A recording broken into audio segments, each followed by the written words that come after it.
Welcome to today's podcast interview. I brought on Justin Crane. Justin, welcome. Thank you for having me. Please give listeners a little background. Where do you live and what do you do?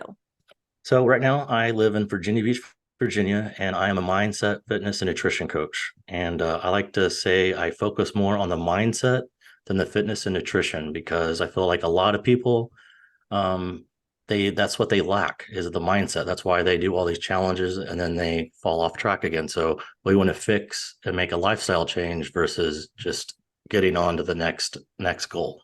Yeah. You know what I love about that? I kind of coined myself personal trainer for your mind. And I Yeah, believe that's awesome. any good personal trainer, yes, of course, you can teach nutrition and workouts and all of that. But if you don't deal with the mindset piece, the emotional, the habits, why Mhm. they binge eat or why they stay inconsistent, like they're never going to have that sustainable change. So good for you. Yeah, that's exactly right there. Here's what I'd love for you to share a little bit. We talked a lot about this in the pre-call, but I want to paint a picture of the older version of Justin, the military guy, your background, kind of what happened in life to get you to where you are today, wanting to share this message and serve and empower others. Yeah, okay. Yeah, so we could start with my military background and I have to tell the story of why I joined the military and this leads up to a lot of what I want to talk about is like identity problems that I struggled with. So I was really good at sports, but I wasn't very good in the academic area and that's because I just didn't like it. But for some reason I was telling myself because didn't go to college that I wasn't smart. So I joined the military and I wanted something that was going to be challenging and fun, and I got paid to work out. And that's literally what I told the recruiter. And so he's like, "Well, you could be a rescue swimmer, or you could go and be a Navy SEAL." And so he told what they do and explained that normally the rescue swimmer route is the precursor to becoming a SEAL because if you go at age 18, likely you're not going to be mature enough. It's going to be hard. So a lot of the guys are a lot more mature. So I went the rescue swimmer route. And from the very beginning, I was like, what have I done? Because I didn't know how to swim. And I get to boot camp and I have to like pass this in test before I even leave boot camp to go be a rescue swimmer. And I was missing it by 4 minutes. And and it taught me how to not not worry about the end result and just say focus on what you could do every single day. And I didn't realize that was going on until like thinking back at this now. But basically, what I had to do is just not make excuses. And during boot camp, I got up at 3 in the morning and went and worked out with the dive motivators and swam every single day until I got it down. And then like probably 3 weeks before I was graduated boot camp, I was beating the time by a minute and a half, and I never thought I was going to get there.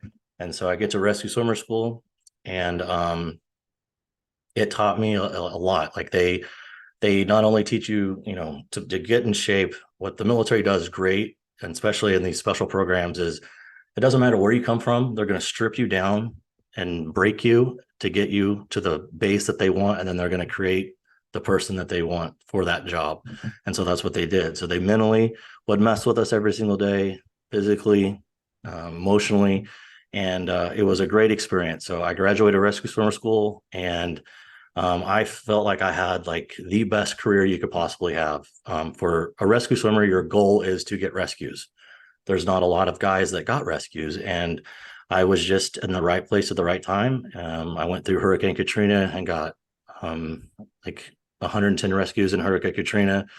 I got rescues off a Coast Guard boat. A guy, got shot in the leg by accident. We had to fly him off the Coast Guard ship and bring him back into Pensacola.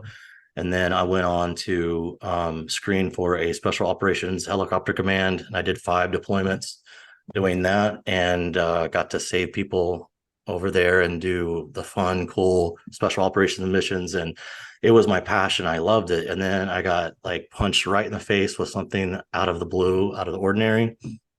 I was working out and got really bad vertigo, had no clue what was going on. And it started happening multiple times. And so I went to see the doctor, and they labeled on my record that I had vertigo. And so whenever in any special program, especially aviation, if they hear vertigo, your career is over. Like it ruins like Top Gun pilots, like F-18, all the like you're done. And there was no way getting out of it. So I had to face the reality that I was getting out of the military. And luckily, I had a really good career. I had my commanding officer who really respected me. He helped me get out. I got everything that I needed. But once you get out of the military, it's done. Like that chapter is over and it's time to move on. And I had a hard time moving on. I did physically. So I did everything I was supposed to. Went back to college, got my degree, got a good job, and was doing what everyone, what you look like, like everyone else feels like you should be doing, right? You're living this perfect life. You got the good job, you got the good career, you're married, you got a nice house, cars, but I was dead inside. I was literally dying inside. Yeah. And I didn't know what was going on. Like I was telling you previously, I got out in 2013 and I didn't realize how bad of a depression and how bad I was feeling sorry for myself was until like 2018. So um yeah, it was crazy, like thinking back about it, thinking back on it and realizing what was actually going on and seeing my decisions I was making and all that stuff is it's like you don't realize it until you can like look back and study yourself in the past and be like, yeah, that's exactly what was going on with this guy. Yeah. Okay, there's a law I want to break down. And Okay. first, I want to go back to I did not know you didn't know how to swim. So let's just talk about that and celebrate that. Like you and maybe ignorance was bliss in that moment. Yeah. But you had a vision. Okay, I want to be a rescue swimmer. Didn't even freaking know how to swim. Hmm. And something you shared with me, I asked for a billboard message, and it was the idea of staying relentless. Yes. Now, I'll just share with you, I was at Running Man a couple of weeks ago and outside of Atlanta, and it was more or less a build your own adventure. You had a 10 hours to run as far as you wanted or could. Hmm. And in that, Jesse Itzler is the founder of all that, serial entrepreneur. I love his mindset. But something he shared about in our the keynote, the welcome speech, I realized, and I guess I hadn't realized this before, the reason where I've gotten to where I'm at today, business, physically, whatever, is because I have grit and persistence. I have Hmm. grit and I'm resilient. And I believe everybody has access to that. But, and I want to hear your perspective, so many people are stuck in the victim mentality of circumstance Hmm. and or like you were stuck dwelling on the past rather than Yeah. just recreating yourself, reinventing yourself. Hmm. Yeah. And I think during that point of time when I was going through boot camp, I was surrounded by like-minded individuals. And so it was kind of ignorant, like I didn't know, like no one was telling me I couldn't get this time done. They were like, you just have to get this time. And it wasn't like I was drowning in the pool, but like there was like state champion swimmers that were in my rescue swimmer class, and these guys swam all through like high school. I just casually swam, like I could like tread water. So like I knew the basics, but I had to put a lot of time at work in. And it never came to me like I can't do this. And no one told me you're not going to be able to do this. So I was surrounded by people that were giving me positive talks. And I think the difference was when I got out, the military is when it's so easy to play the victim card. And I'm not being hard on veterans, but most people that get out, they fall into the victim mentality of like everyone says, oh, veterans have a really hard time transitioning. So if you believe that, then you're going to fall into that pattern. Like what you frequently say is what you frequently are. And so and that's what I was thinking. So I was like surrounded by a bunch of negative people, and that was the difference. Like it was my surroundings and who I was hanging out with, and that's the like difference. Like so when I was in rescue swimmer school and I was in boot camp, I had no one against me. Everyone was positive. Everyone was trying to lift me up. Even the instructors, yeah, they were there to make your life miserable, but they wanted you to pass. It looks good if they can get you to pass, even though they want to try to break you. So that's the main difference was. Well, and that's why environment is so important. I actually was listening. This is so timely. And this is what I love about life. I was listening to a YouTuber yesterday. And his was the video was talking about identity shift, and he calls it Mhm. metamorphosis. But in that note, he said it's almost imperative that we change our environment. And his example was, let's say if you currently live in an apartment and you're wanting to change your reality and your mentality and all of that, and your lease is coming up, literally move, because now you Yeah, have a new environment to build from. But the saying is you're the average of the 5 people you spend the most time with. exactly. You were surrounded by a growth mindset, uplifting, positive community, everybody pushing and quote fighting to become the best version of themselves. Mhm. And like you have to find that. And I'm curious where you're at today. And no judgment on other people, but I have changed my social circle a lot over the last few years, and nothing against them. I'm really not into drinking, sure as hell not into gossiping.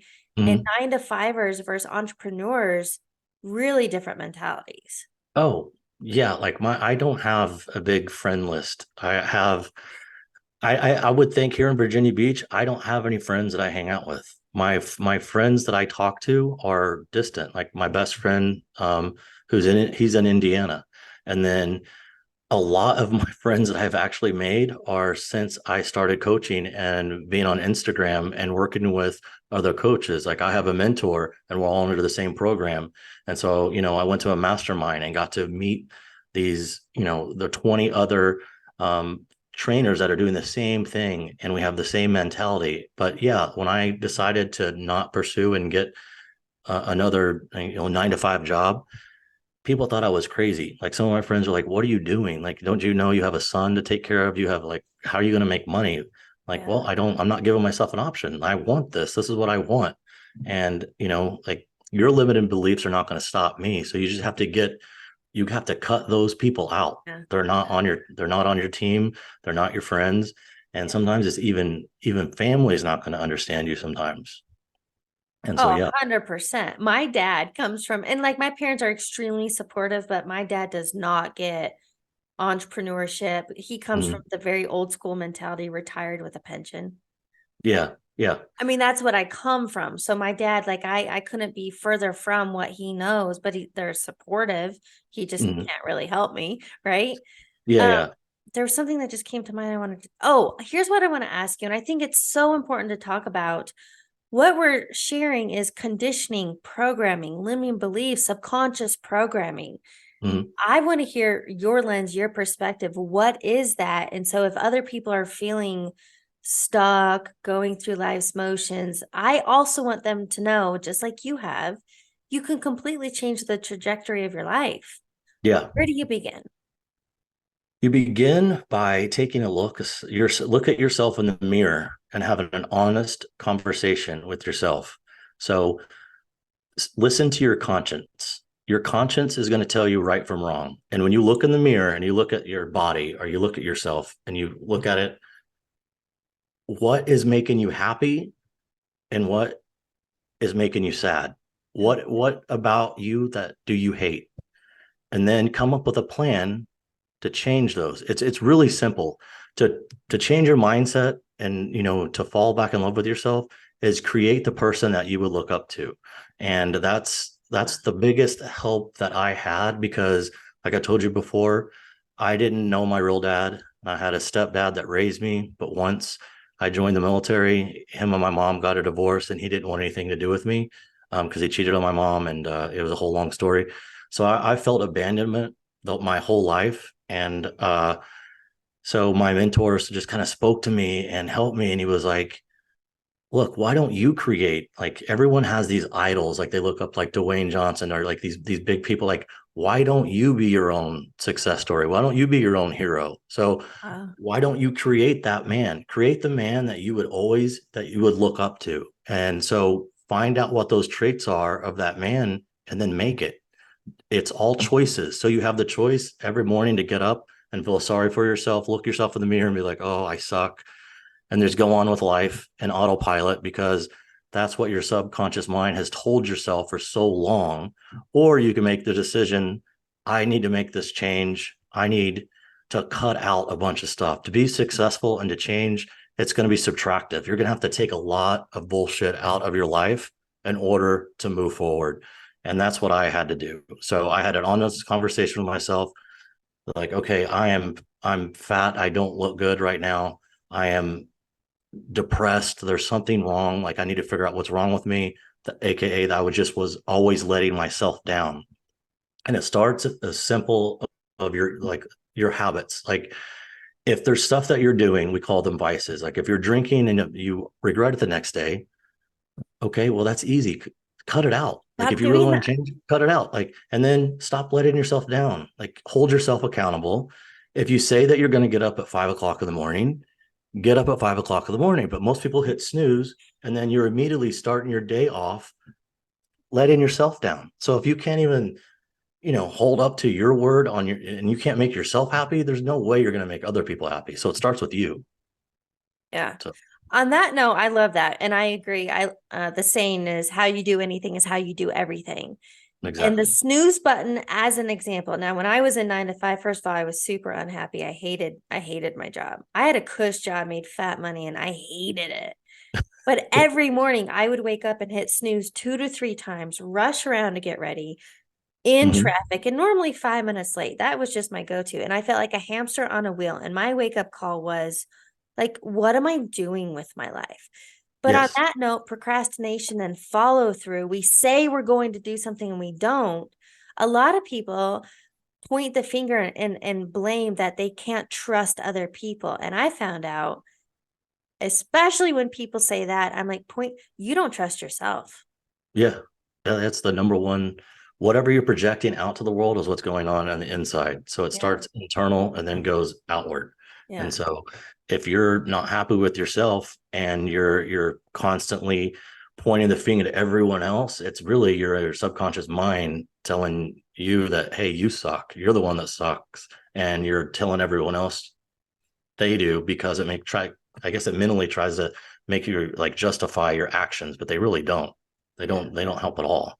And you just become this person that no one wants to be around. And you're the person that's always full of excuses and no one can count on you. And that's what I've learned. And that's like the person I didn't want to be anymore. And that's why I changed. Yeah. I think a way I like to express it is it's a bit of humble pie.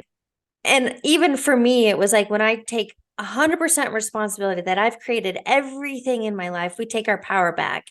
And I also had I didn't have self-love. And for me, this journey has been about having compassion for myself, Mhm. wanting, like loving myself so much, and not an arrogant standpoint, but loving myself to show up for myself, Yeah. loving myself that. And I'm curious, when you sat down and did the work on what I wrote down, create the person you would look up to, what were those traits and characteristics that you wrote down and created? So first off, there was always like for me, there was always a physique that I wanted. And I think people when they're honest with themselves when it comes to fitness and nutrition, to me, I feel like every guy wants to look a certain way, but then when they can't get there, they make excuses on why they don't. So I always wanted to try to get to single digit body fat and have as much muscle as I wanted. And I would try that for so long. So I have this vision of this person, this guy that is muscular, he's in shape, but then also I wanted someone that shows up every single day. Like when he says he's going to do something, he follows through. And he's the guy that you'd be like, man, he didn't miss today. Like he did it again. Like he showed up. And even though his life is like chaotic right now and he's only got 3 hours of sleep, he still hit every single thing that, he did. And he like very, very reliable and dependable and just a man of your word and someone that can I wanted people to like look at me and say, man, I really want to learn from that guy. Like, what is he doing to be so happy? Why is he so successful? And then just being the best role model for my son because I have this vision in my head of what it felt like not having my dad around. And I don't want that for him. And so, yeah, just that's, being a great father, someone that's accountable and holds himself to a higher standard and have the look and the presence that I want. That's what I want. And that's what I've created. And that's what I'm continuing to do every single day. So, Well, and for those that want to be a leader, or one of my clients said, I want to leave a legacy. I Hmm. believe in those leadership roles, and whether you are one in business or not, you're a leader in a family.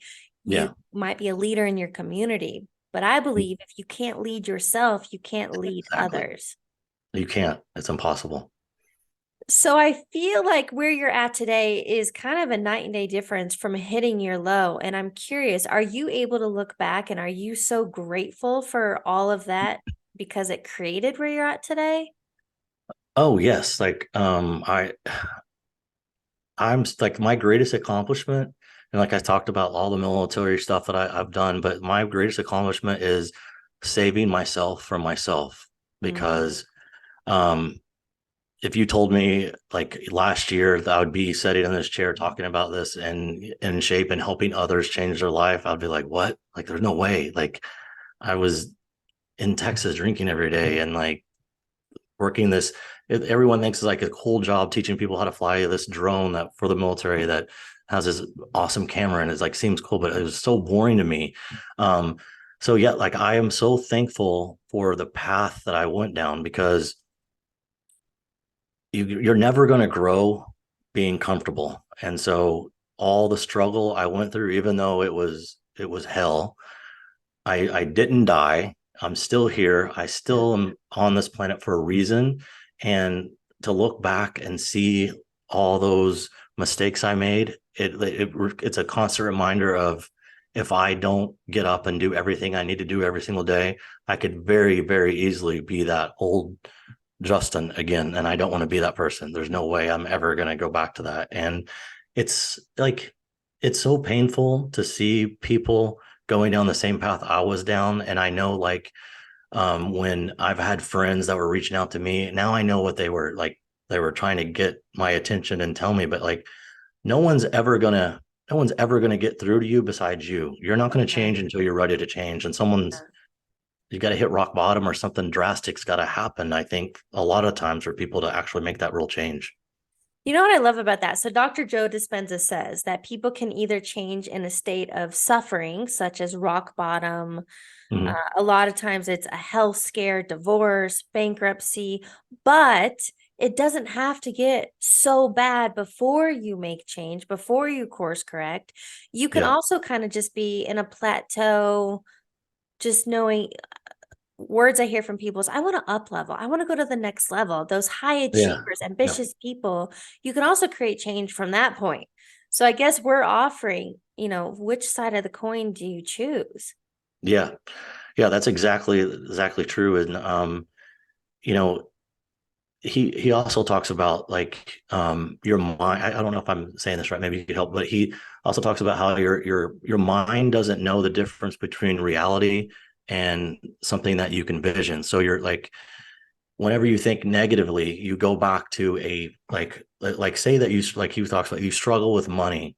Well, you're always going to go back to that painted picture in your mind of a time when you weren't good at it. But if you can create a different picture of money and envision that and put that in the forefront, your mind's not going to know the difference. And it's going to get to that path of success or failure either way, but it's all on how you think. And your mind doesn't know the difference between the two.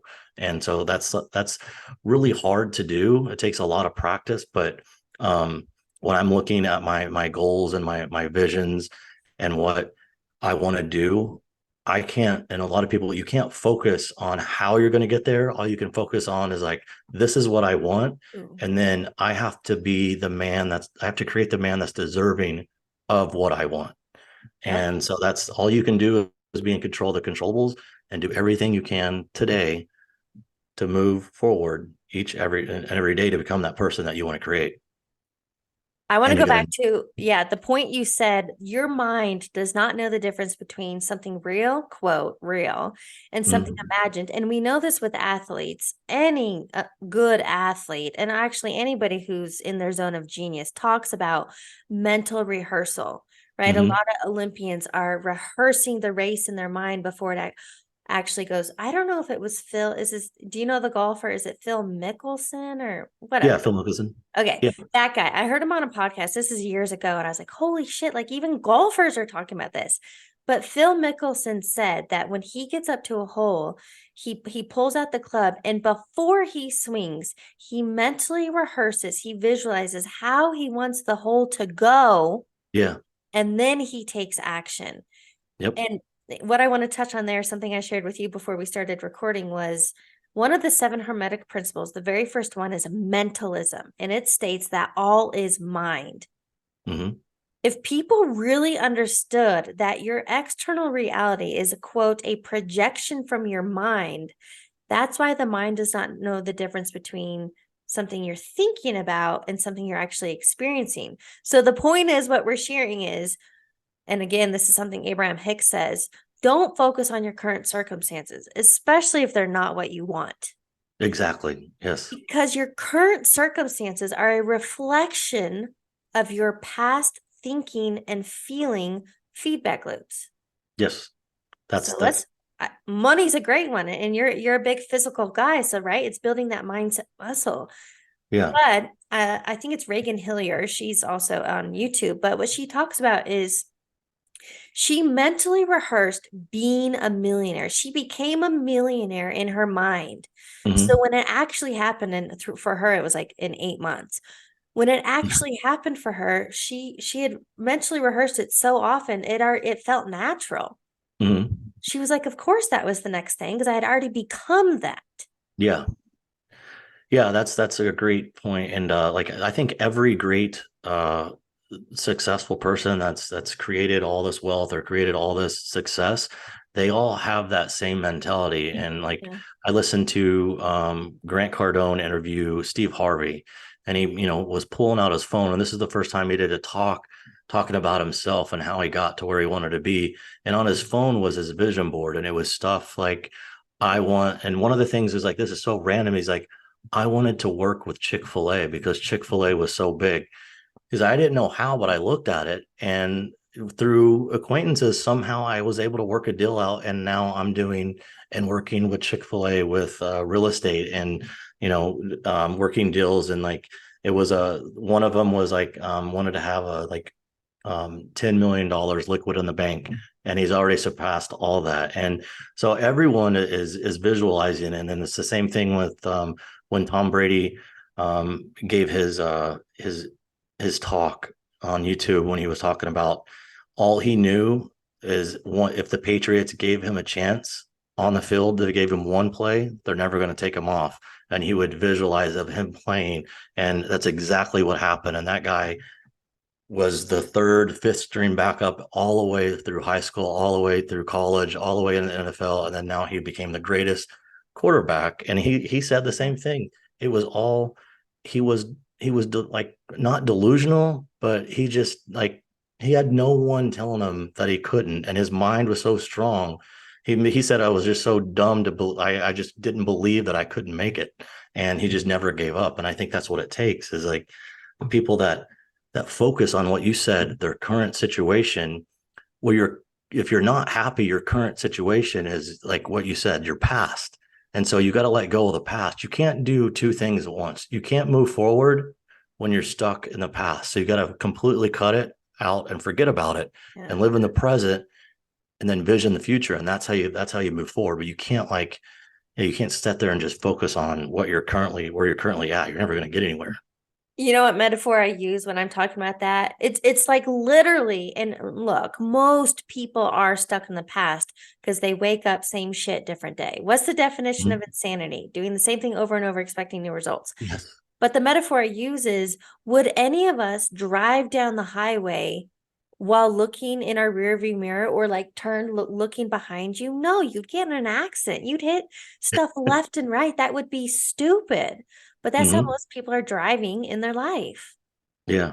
Yeah. It's and it's I was there at one point too. And Yeah. it's crazy to think that. And that's a lot, that's a great point that you brought up there, is like that when I'm working with people and trying to get them in shape, everyone always talks about what they're doing, but they're focused on what they're not doing. And that's the definition of insanity. Like, you've been doing the same thing for so long, but you have zero results to show for what you're doing. So why don't we try something different? And Yeah. so that's what that's what hit me is when I got back in shape, I was a big carnivore guy. Like I ate carnivore, just meat only, and I wasn't logging everything, but I stayed around 18 to 20% body fat. But I was a bigger guy, but I didn't have the body I wanted. And I'm like, if I keep doing like, why do I keep doing this? Why don't I go back to what I know and just do it? Like a lot of us don't have an information problem. We have an application problem. We don't apply anything that we know, but we have tons of information, but we just don't do it. Oh I my don't, gosh. Wait, can we highlight that? So, it's a big thing. I remember when I got into personal development, I've been reading books since I was a teen. Like I was the kind of nerdy and didn't fit in the crowd way back then. But I love this stuff now, so I don't give a shit. yeah, yeah, Anyway, that whole saying, knowledge is power. I'm like, absolutely bullshit. Knowledge alone is not power. And I right. preach every single one of my YouTube videos, every single one at the end. Here's what I would apply. Here's what I would implement. Here's your one takeaway. Here's the one thing you need to do because I Mhm. believe application is power, experience is power. Yes, yeah. Yeah, like everyone's like, oh, it's okay to make mistakes. Like that mentality right there is setting you up for failure. It's okay to make mistakes if you learn from them, but if you keep making the same mistakes over and over, you're not getting anywhere. Like, so you got to change it up there. Yeah. Okay, so I want to paint this in a new because I could sit here and we could preach this stuff all day, but I really Yeah, yeah. want to inspire and motivate our listeners. So what do you believe is a key takeaway or like the one thing you really want them to understand about, the ideas what you shared with me is that you are made for more and it all comes down to a lifestyle change. Yeah. I would say like everyone has a vision of the life they want, but they're afraid to go after it. Mhm. So what I've done, look at the people that you like the life that you would want and look at the people that have gotten there. They all share the same story. They came from nothing normally. They just worked their ass off and they had a vision of something that they wanted and they stayed at it for a long period of time. A lot of people, and including myself, would only give certain things like a short amount of time but we expect these huge results. Like Yeah. someone would stick at a diet for 60 days, think they're going to change their past, bad eating habits for the past 10 years.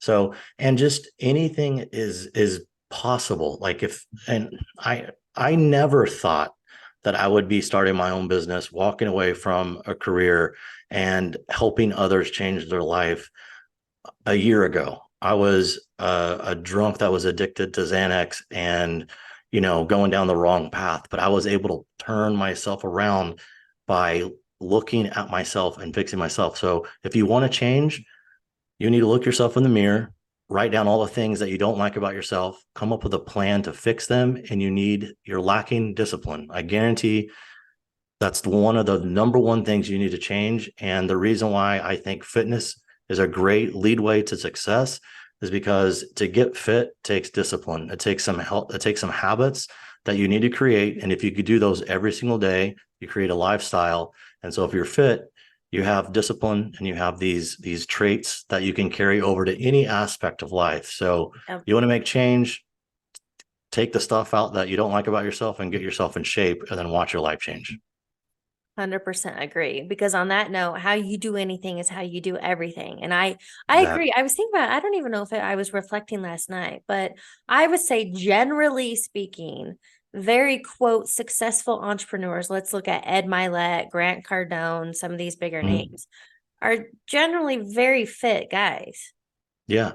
And And they were asked, I think it was Ed Milet was asked if you would take away one thing out of your life and you would start to fail. And it was fitness, like my exercise. I have to have my workout routine. yeah, And he said, you take that away, like that's my zone, my zen right there. And for me, yeah, and this is what I tell everyone, like working out is not only beneficial for your body, like it's a byproduct, like getting in shape is a byproduct, but it is the best antidepressant that's out there. And trust me, I've taken like tons of Xanax and there's no better feeling than getting a good workout and then you feel accomplished but throughout the day you just feel better. And so why would you not want to do that every single day?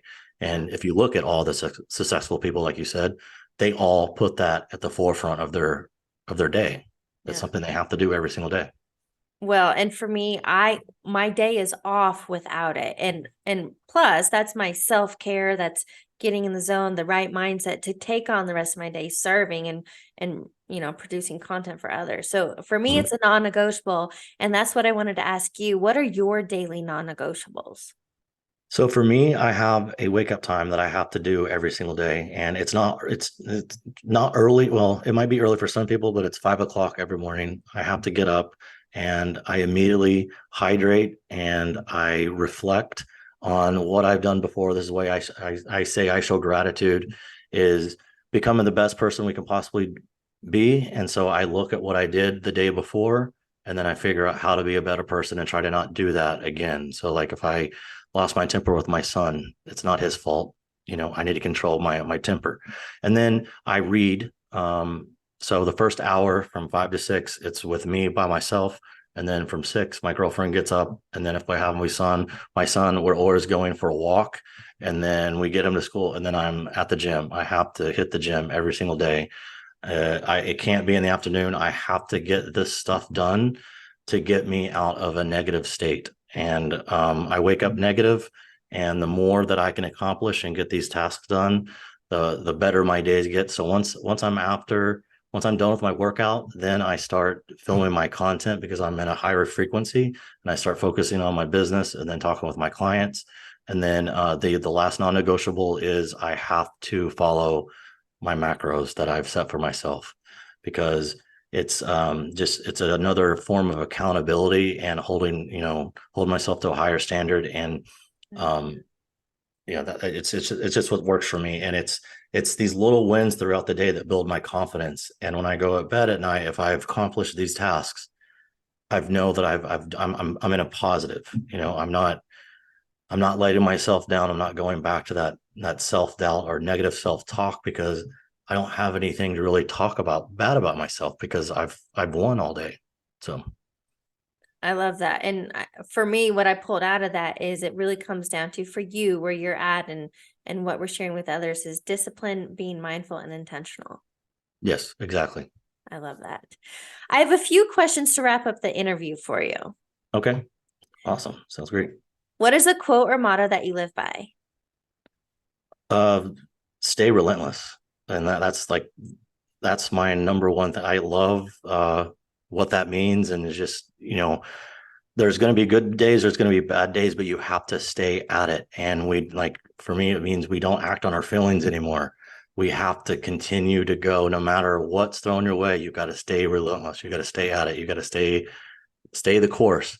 The days that you don't want to do things and you don't feel like doing them, those are the days where you make all your gains. And so just staying relentless 100% of the time is what I live by. I love that. What is a book you're currently reading or highly recommend? So like I said, this is the third time reading. It's my favorite book. It's Outwitting the Devil by Napoleon Hill. And I recommend anyone to read that book. And what I'm doing this time is I'm actually listening to the audiobook while I'm reading it. And so I'm hearing the voice of the devil and the conversation with Napoleon and reading it too. And I think I don't want to mess his name up. Alex Bermozy or Hermosi. Kamosi, yeah, I got that from him when he said the best way he learns is like when he reads a book is he'll listen to the audio version while reading it, and I'm absorbing way more. Mm. But every time I read that book, this is my third time I've learned something new from it, and I just love Napoleon Hill, and I love that book. What's your biggest takeaway in that book? That you have to stay on top of your mind like anything else. It's going to take work, and you can easily be persuaded if you don't have control of your own thoughts. And he talks about being a drifter versus a non-drifter. Yeah. A drifter is just easily persuaded by anyone that comes along, and you can easily be talked into things, and you don't have your own opinions. But if you're grounded and you're in line with your conscience, nothing's going to persuade you. Nothing's going to change your views, and you're going to stay on course and go after you believe. And that's what it takes, is that staying congruent with your conscience. Yeah. Well, and that's my biggest takeaway from that book is that he says more or less what the book is about. Our biggest problem is an undisciplined mind. Yes. That's it. Yep. Reel it in. It All is. right. Yeah. Final question. What advice would you give your younger self? To realize that there's going to be tough times, and during those tough times, I wish I would have told myself when I got out of the military, instead of being a victim, take all the discipline and hard times that you've had and apply those to your life and move forward, keep moving forward, stop Yes. thinking in the past. What I had struggled with a lot was when I got out of the military, I continued going back and living and hashing my enjoyment or my accomplishments that I did in the military. They don't apply anymore. You know, someone that's like stuck, always stuck in the past. Like you go over and you're talking with your friends. Oh, remember when we were in college and we did this, and like I was a great athlete. Okay, cool. Well, what are you doing now? So that's my biggest. If I could go back, and it's like you need to stay grounded. You need to keep pushing forward, and you can accomplish anything. But there's going to be hard times. But cherish those hard times because that's when you're going to grow the most. And you have a choice. You can either push through or you can be a victim. Don't be a victim. Such a great note to end on. Justin, thank you so much for joining me. Yeah, thank you. It was a pleasure. This was an awesome conversation. I enjoyed it so much.